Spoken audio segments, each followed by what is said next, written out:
Through the 3S model, we gain a deeper understanding of the consumer decision-making process by dividing the customer journey into 3 distinct levels: stock, store, and shelf. Unlike traditional methods, the 3S models illuminates the whole choice process instead of only focusing on outcomes, such as product choices. Demonstrating the procedure will be co-author Poja. Co-author Tobias Otterbring will serve as the participant.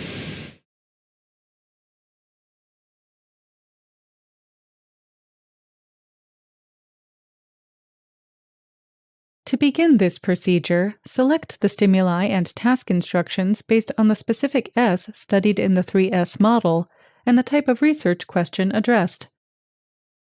For field studies, consider relying on the shopping list procedure, which ensures that customers will take approximately the same in-store path, since this increases the experimental control.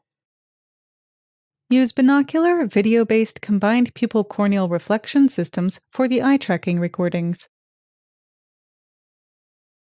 For field studies, use a head-mounted mobile system with a sampling frequency of at least 30 Hz. First, design the procedure to ensure that the participants have sufficient time for the task completion.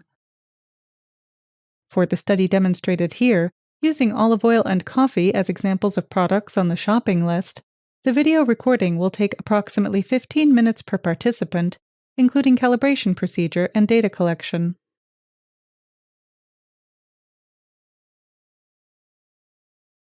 Give participants the study-specific task instructions. For field studies, ask participants to complete